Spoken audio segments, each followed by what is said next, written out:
ना हो,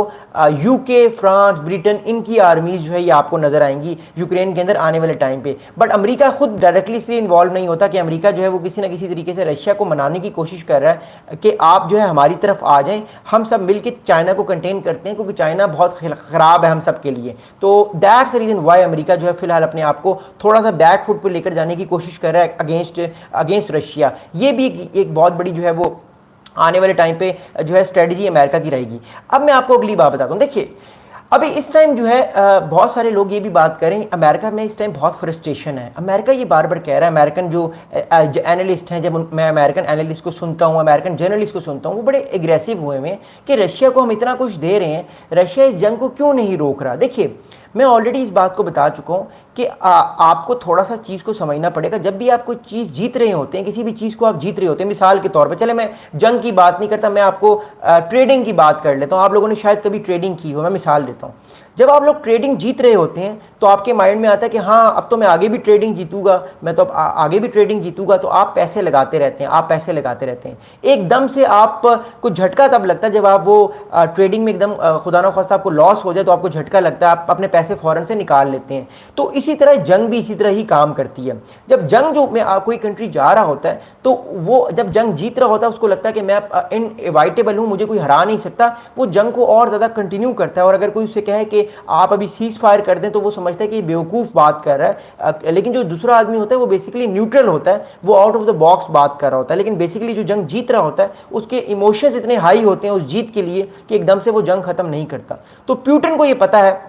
कि अगर एक दफ़ा सीज फायर हो गया यूक्रेन में, तो यूक्रेन चला जाएगा नेटो के कैंप में, यूक्रेन पे लग जाएगा आर्टिकल 5, और दोबारा रशिया कभी भी यूक्रेन पे हमला नहीं कर सकता, और दोबारा कभी भी रशिया यूक्रेन के अंदर अपने ऑब्जेक्टिव्स पूरे नहीं कर सकता। दैट्स वाई रशिया चाहता है कि अगले 5-6 महीने में जितना ज़्यादा इलाका वो यूक्रेन का ले सके, मोस्ट प्रोबेबली डॉनस्टैक ले ले, ज़ब्ज़ोबिया ले ले, खारिसोन ले ले, ये 3-4 रीजन्स के इलाके ले ले, 10-15 किलोमीटर 10-15% का इलाका और ले ले यूक्रेन का, अपने अंदर जज्ब कर ले। तो फिर वो कहीं ना कहीं सोचेगा ठीक है अब हमारे ऑब्जेक्टिव्स पूरे हो चुके हैं, हमें और ज़रूरत नहीं है जंग लड़ने की। लेकिन जब तक वो इलाके नहीं मिलेंगे, आइदर हुक, या तो वो प्यार से ले यूक्रेन दे दे इलाका, या तो जंग से दे दे। अभी यूक्रेन भी ये कह रहा है कि हम अपना इतना सारा इलाका नहीं देंगे। कल मैं एक यूक्रेन की एक पार्लियामेंटेरियन फीमेल थी, उनको मैं सुन रहा था, वो भी ये कह रही थी कि हम 1 इंच भी अपना इलाका नहीं देंगे। तो यूक्रेन में इस टाइम बहुत ज़्यादा नेशनलिज्म भी पाया जाता है, बिकॉज देखिए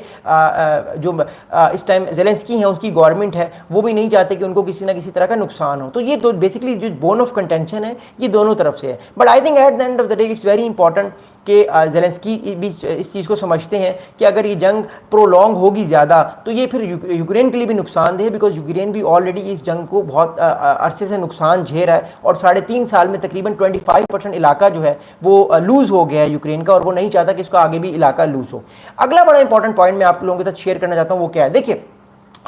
ट्रम्प जो है वो इस टाइम एक मिडल मैन, एक मीडिएटर जो बन रहे हैं, उसकी एक बड़ी एक और वजह यह है कि अमेरिका अपने आप दुनिया को ये बताना चाह रहा है कि हम जो है वो दुनिया में पीस करवाते हैं, दुनिया जो है वो हमारे वर्ल्ड ऑर्डर के साथ खड़ी रहे, ये हम ही हैं जो हम पीस करवाते हैं। लेकिन मसला ये है कि हमने एक और चीज़ जो है वो ऑब्ज़र्व की है कि जब से 2020 के बाद से दुनिया में जंगें बढ़ी हैं, दुनिया में जंगें कम नहीं हुई। तो इट शोज़ कि जब भी दुनिया में जंगें बढ़ना शुरू हो जाएं, इसका मतलब यह है कि जो ग्लोबल ऑर्डर होता है किसी मुल्क का, वो कहीं ना कहीं शैटर्ड हो रहा होता है, वो कहीं ना कहीं टूट रहा होता है। That's the reason why I am saying again कि अमेरिका के जो ग्लोबल ऑर्डर में कुछ क्रैक्स आ गए हैं, अब इन क्रैक्स को कभी रशिया लाते मार रहा है, कभी जो है इन क्रैक्स को चाइना लाते मार रहा है, और आने वाले टाइम पे चीज़ें और ज़्यादा नेक्स्ट लेवल पे आपको जाएंगी और ज़्यादा आपको नज़र आएंगी।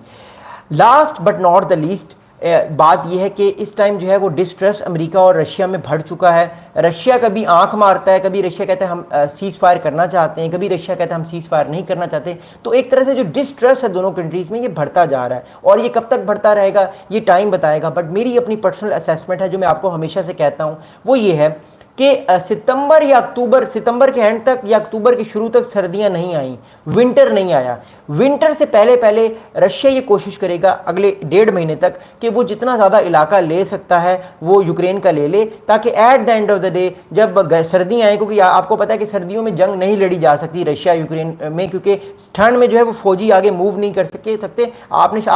में से कोई लोग शायद कभी रशिया गए हों, रशिया में ठंड बहुत सख्त पड़ती है, दैट्स वाई फौजी आगे मूव नहीं कर सकते। हाँ, ड्रोन वॉरफेयर हो सकती है, बट ओवरऑल जो फौजियों की मूवमेंट्स है, टैंक्स की मूवमेंट्स है, वो मूवमेंट होना मुश्किल होता है। दैट्स वाई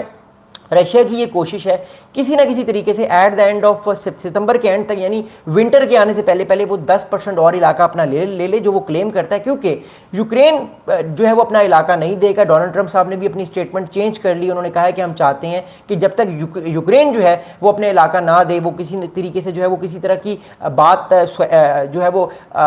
लैंड स्वैप की बात ना करें, हम यूक्रेन पे प्रेशर नहीं डालना चाहते, क्योंकि यूक्रेन का भी राइट है इस पूरी टॉक्स में आना। तो this is my personal assessment, ये मैं बार बार कहता जा रहा हूं कि ये जंग है ये आपको लगेगा कि ये सितंबर के एंड तक तो वॉर आपको लगेगा कि ये कम हो जाएगी, बिकॉज सर्दी की वजह से दोनों फौजें अपनी अपनी जगह पे खड़ी हो जाएंगी, वो मूव नहीं कर सकती। सर्दी में मूव करना बड़ा मुश्किल है रशिया में और यूक्रेन में। लेकिन अगली बात यह है कि आपको अक्टूबर से लेकर फरवरी तक यानी स्प्रिंग तक आपको लगेगा कि ये अब नई तरह की निगोसिएशंस हो रही हैं और मोस्ट प्रोबेबली